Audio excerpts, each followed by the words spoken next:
dollar. Dirt and money, no soul. Had to go and get it, ain't no time to kick it. Got a stack of flip for my foes. Dollar. Please tell me you can hear me. Don't turn your back and don't neglect me. Just let me know if you need me.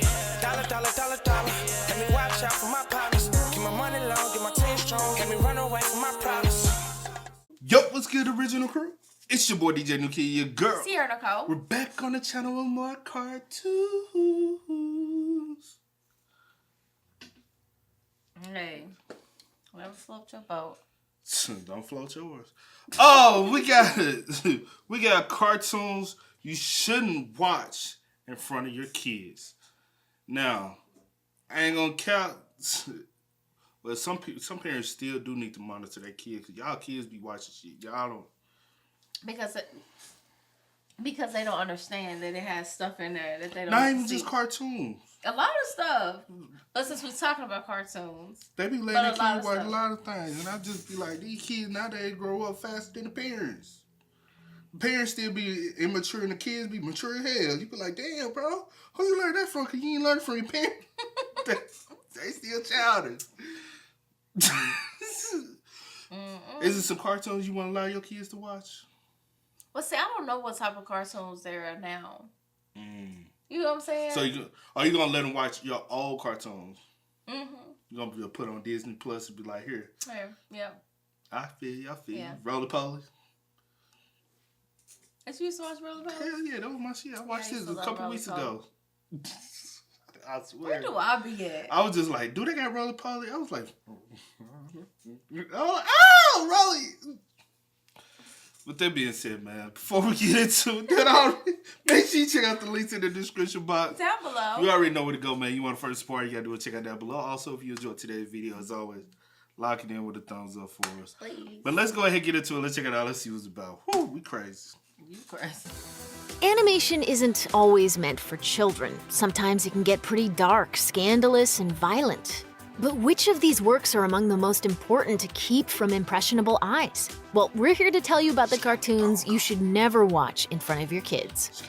Hey, let's see if you remember this movie. It's roughly 30 years old and takes place in a world inhabited by live-action humans and animated cartoon characters. You said what? Have you ever seen this? Nah, I never watched it because I just felt as though when I was a child, I wasn't supposed to watch it.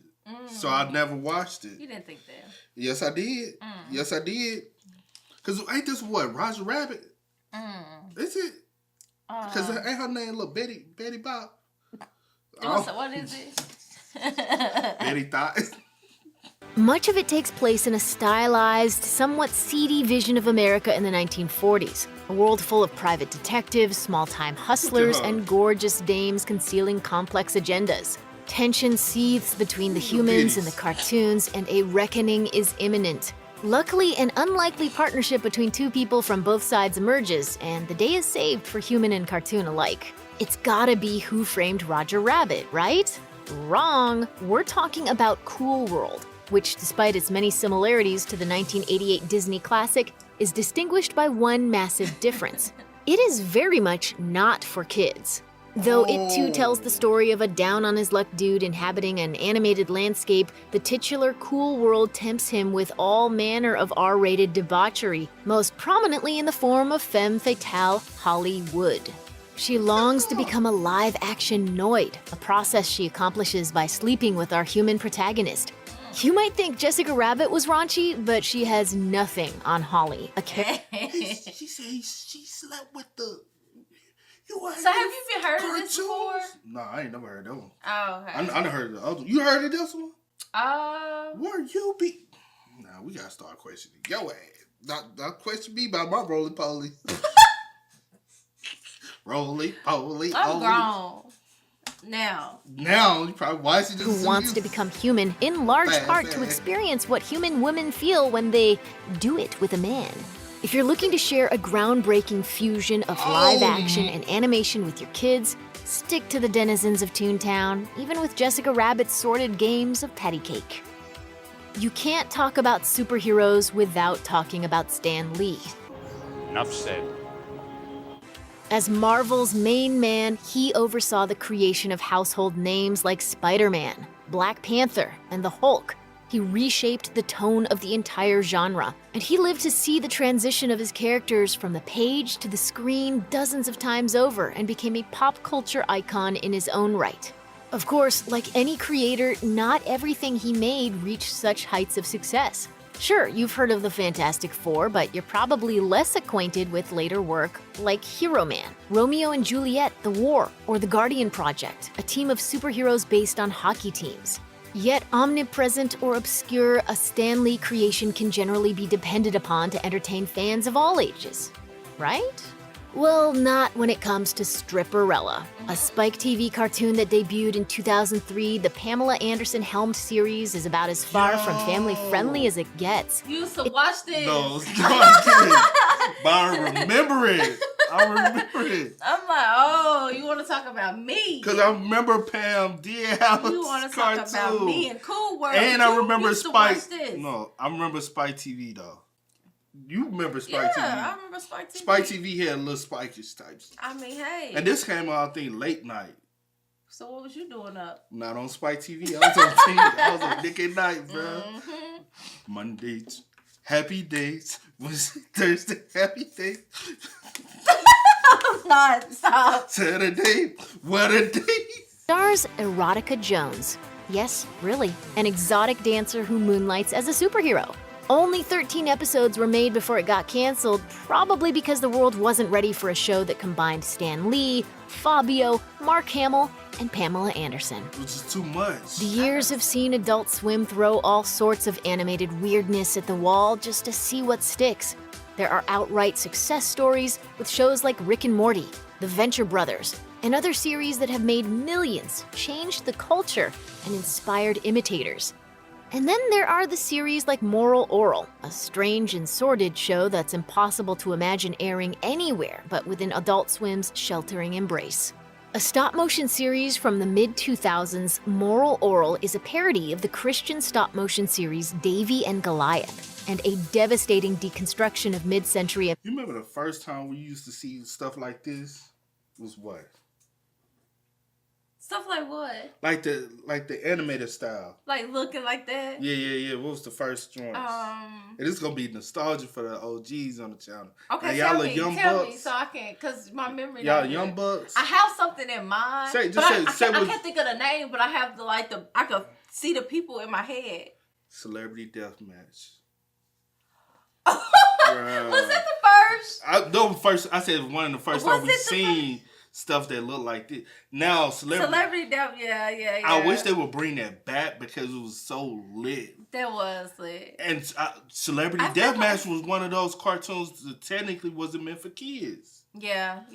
Because they used to do a lot of like crazy things on that joint. Yeah. But trust me, if you was a teenager and up, you watch Celebrity Deathmatch. I feel like there's something else that I've seen that look like Robot this. Chicken and stuff like that. But I'm talking about early. It's something else. But yeah, definitely that though. Kana. Oral, our wide-eyed hero, is the sort of kid that just wants to do right by God and grow up to be like his dad. But 3 seasons worth of dysfunction reveal that nothing in the seemingly pious town of Morrilton is as it seems. His father drinks to stifle his disillusionment with life. His mother cleans obsessively to avoid having to parent. His pastor has lost all faith in God's love. Though this isn't, at heart, a hopeless story, Oral is even glimpsed as an adult, having healed from his family's abuse. It's an unsparingly bleak look at the cost of conformity. But how long does it actually take for love to fade? Oh, quicker than you think, kid. Quicker than you think. In this light, the purpose of the show's kid-friendly aesthetic becomes clear. Every moment of darkness is also a moment of exquisite tension between form and content. Its juxtaposition at its most precise. Just make sure to keep the box set on the highest shelf. Cleopatra, Abraham Lincoln, and JFK walk into an American high school. But this isn't the setup to a truly bizarre joke, it's the premise of the cult classic Clone High, co-created for a single-season run back in 2002 by Phil Lord and Christopher Miller. The team better known today for the Lego Movie and Spider-Man Into the Spider-Verse. Set in the fictional town of Exclamation, Clone High follows the traumas, triumphs, and many very special lessons a group of teens who happen to be the clones of famous historical figures in... You see what? Have you seen this? No, I have not. I never heard of it though. Have you? You like, I feel For some like reason, I have. I feel like I have. But I don't ain't know listen. why. The only one I known about was the one from Spike. Other than that, Okay. I ain't know none of these. As you might expect, they're part of a shadowy government experiment, but that matters a whole lot less than anti-drug assemblies, winter proms, and student elections. Ask not what your student body president can do for you. Ask what you can do to your student body president's body. Clone High's genius lies in its embrace of contrast. The clones, of course, struggle mightily to live up to their outsized reputations, as aware as the audience is of just how unimpressive they are when set beside their ancestors. But the central tension comes to fruition most deliciously in the show's commitment to parodying teen soaps. It's funny to watch Joan of Arc reborn as a sullen goth girl, but it's priceless to watch her learn not-so-serious, very special lessons about staying off drugs and getting enough sleep. Add in a diner called the Grassy Knoll, an adolescent John F. Kennedy who wants you to know exactly how rock-hard his abs are at all times, and a robotic reincarnation of Mr. Belvedere, and you get a cartoon as eccentric as it is hilarious. Space Ghost Coast to Coast is... That's crazy, bro. Like, there's so many cartoon shows. Because they like came and went. Yeah. Just like that. And I feel like that's the reason why, because they were so... Because my thing is, I think now y'all can introduce cartoons for adults, but I don't think back then you could really introduce cartoons. But could you? I mean, I Our feel parents like... still grew up on cartoons. Cause Yeah. Did your mama used to ever show you any cartoons she grew up on? Not really. Kind of, sort of, not really. More so like shows, but not like... It was this one joint. I forgot the one she showed us. But it was about like teaching and learning and stuff. And I used to be like, nobody want to watch this. All that. of those once-in-a-generation shows that combines nostalgia, satire, and sheer baffling weirdness. It's a talk show starring one of Hanna-Barbera's lesser-known heroes, in which actual real-life celebrities are interviewed. It's strange, but Space Ghost only grew more surreal with time. Its success acting as a sort of springboard for some of the most peculiar work Adult Swim has ever aired, even when compared to strange successors like Tom Goes to the Mayor. That's how groundbreaking, stage-setting, and perfectly odd Space Ghost was. And honestly, we wouldn't mind if this iconic cartoon got a reboot. Nobody cares, Moby. Nobody cares. No one. It's also one of the shows on this list most easily mistaken by a kid for something aimed at them. Space Ghost Coast to Coast doesn't pelt the viewer with violence or intimate situations the way other adult-oriented animated shows do. Instead, it dwells with surreal calm in a valley of absurd. Early seasons see Space Ghost not quite understanding of who his guests are or how the world works, even assuming everyone is a superhero and asking them about their powers. Later seasons get even weirder as we see him hawk a shampoo that makes you smarter, get afflicted by a curse that drives him to cannibalism, and become saddled with terrible licensing deals. The show is a creative force of nature, responsible in large part for what would go on to become an entire generation of adult animation. Little ones will likely just be creeped out by its flights of dark fancy or given an entirely incorrect idea of Space Ghost's popularity as a conventional superhero. Generally speaking, the West has always seen cartoons as kids' stuff. Adult animation. Quit acting like you done seen this one too. I haven't seen the last one. Oh, I didn't see the remember. last one. I remember the show. What? Schoolhouse Rock. Oh, Schoolhouse Rock. That was our parents, bro. That was not us. I used to watch Schoolhouse Rock. It was our parents, not us. Oh, well, Maybe you old, baby. I ain't. Schoolhouse Rock. Let me just look it up real quick because I I've remember seen Schoolhouse. episodes. I remember But that's our that. parents, baby. That ain't us. Well, maybe that's one of the shows my mama told me she used to watch. Schoolhouse Rock. Mm-hmm. Baby, I used to watch this. Schoolhouse Rock. Dang. No, just say sign out. You can just do that. Schoolhouse Rock. The 70s, girl. Baby, I used to watch it. But then reruns went to 2002. I watched it. I don't know where, but I did. Yeah, I ain't watched that though. I think this was a pretty good show. You old. That's all. Has certainly made gains. The Simpsons isn't exactly obscure. But even then, those gains have mostly been limited to TV sitcoms, not That's my movies. shit, though. Thanks to Disney dominance, one could be forgiven for thinking even the few animated films directed at adults that we've gotten are part of a very recent trend that probably goes back no further than a decade or two. That assumption is off by about 50 years, thanks to 1972's Fritz the Cat. This isn't just an animated movie that happens to be intended for adults. It was originally X-rated, the first animated film in the United States to be so, and for a whole lot of very good reasons. Adapted from the legendarily taboo work of cartoonist R. Crumb, Fritz the Cat follows the feline wannabe poet on a journey through the free love era's deepest pits of hedonism. Though director Ralph Bakshi has correctly identified that Fritz the Cat is a little less shocking by today's standards, it's still the kind of stuff that you don't want to see a whole lot of in mainstream movies, anime. I feel like I have seen this before. You ain't never seen this. No, when him in the red, I swear. It's something else that reminds you of No, I swear I feel like I've seen this before. And that's sad and crazy. Fritz the Cat. Maybe I have. You know what I'm saying? Look, you know. Maybe you have. Who knows? Or otherwise. This is, after all, a movie in which a cartoon cat engages in group intercourse, gets high, hides from the cops, and ends up on a motorcycle with a neo-Nazi rabbit. In isolation, however, the characters often look like the soft, cuddly sort of mascots one might find on school supplies. In his big red sweater, Fritz in particular is eye-catchingly cute, and just as wildly, horrifically inappropriate for the crowd most cartoons about fuzzy animals are meant for. Eon Flux contains multitudes. Gnostic philosophy, late 90s clubwear, and techno-utopianism are all a big part of the slickly animated series. It's a show with a vision of the future that's as stylish as it is horrifying. The titular Eon is an assassin, locked in eternal war between the anarchic country of Monica and the ruthlessly ordered nation of Bregna. There's nowhere else to live upon the blighted earth of the far future, making Eon's mission as crucial as it is pointless. Her world is one of extremes, emphasized by the show's boundary-pushing aesthetics. Eon herself is so ludicrously sexualized that she goes entirely round the bend and ends up grotesque.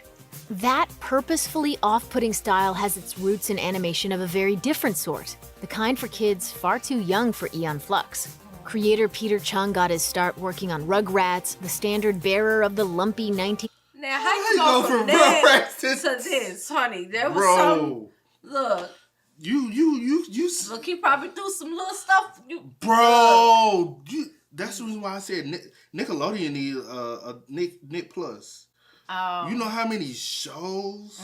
Like, y'all don't like... You know how many shows for real Nick got in the archive that y'all have 100% forgot about? Like game shows, everything. Game shows used to be lit. Bro, Nick had so much. You had us watching some of the game shows. Yeah. Oh, yeah. Nostalgia. Memories. Andy's Nickelodeon look. Indeed, Eon looks startlingly natural when placed beside Tommy Pickles and cartoons like the Wild Thornberrys that carried on its aesthetic legacy. From an animation nerd point of view, this is a fascinating bit of connected tissue between some very unlikely works of art. But for anyone in charge of making sure kids don't get a spy thriller laced with bondage imagery with the playpen-bound adventures of a band of early 90s toddlers, it's to be noted with care. Okay. Genndy Tartakovsky's neon tale of a time-displaced samurai was one of the coolest things a kid in 2001 could watch. I didn't watch yes, it could be watched by kids. Did you watch that? I didn't watch this. Blue Moon, I didn't watch this though. Yeah. It came on Cartoon Network, did it? Cartoon Network. Yeah. I didn't watch this. Bots, bleeding oil, and ravers with pacifiers hinted at violent films and drug-soaked parties, respectively. Samurai Jack only ever alluded to these inspirations, borrowing their outlaw cool without portraying the actual law-breaking at hand.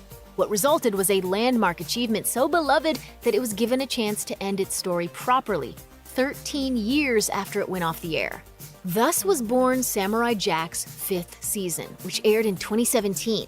Jack's audience had grown up in the intervening years, and the show honored that by making a conclusive season for the adults they were, instead of the children they'd been. This isn't to say Samurai Jack changed its tone entirely. It's pretty easy to imagine a well-adjusted 12-year-old who loves the first 4 seasons being judged mature enough to view it by his parents. But still, the Jack Revival's TV-14 rating is earned. Blood flows thickly, assassins are impaled upon spears, and there are brief implications of sexuality. As it stands now, young fans of Samurai Jack can enjoy the first 4 seasons to their heart's content. But an adult is probably going to need to make the judgment call of whether or not they're ready for the final installment. Check out one of our newest videos right here. Plus, more. You know something? I haven't watched that before. I've just seen it. I came across it and saw it, but I've never like. I want to watch Samurai. Nah. Yeah. I get where they coming from when they like, you know what I'm saying. You start off with a clientele of young preteens or teenagers, and then as the season keep going, you just like, hey, we want to grow with our audience. We don't want our audience to outgrow us. Yeah. Because then you got another generation that's coming up, and they might be like, hey, this is what we was established with. Kind of how like SpongeBob was. You know what I'm saying? SpongeBob, it just stayed stagnant. You know what I'm saying? But so many people fell in love with it. Yeah, a lot of people. Well, let me say this. Not even that. I think Recess not Recess. Ooh, that's the Recess, yeah. Oh, but Rugrats. Rugrats tried to do that too. They tried to grow with their audience. Yeah. And that's when we had was it All Grown Up? All Grown Up, and then they went to high school. They was in high school, middle school. No. What am I thinking about? No, you talking about Go to Paris and all this stuff. No, I'm talking about All Grown Up when they was in high school, middle stuff school. Like that, yeah. Because they was trying to grow up with it. But the thing is, people didn't take to it like that. Yeah. They wanted the old Rugrats. They still wanted the nostalgic of it. But I think with Cartoon Network, I feel like you could have grew with your audience Cartoon better Network, yeah, I feel than like Nickelodeon and Disney could. That's a little different. Yeah. It's a good idea, you know what I'm saying? I'm about to go watch some of these though. Fast ass. Oh man, make sure y'all spam us up in the comment section down below, man. Let us know y'all thoughts and opinions about these down below. But as always, man, y'all know how it go. I do go by the name DJ New Kid. This is here Nicole. We are. We are, yo. Go and get it, ain't no time to kick it. Got a stack of flip for my folks. Dollar. Please tell me you can hear me. Don't turn your back and don't neglect me. Just let me know if you need me. Dollar. Let me watch out for my partners.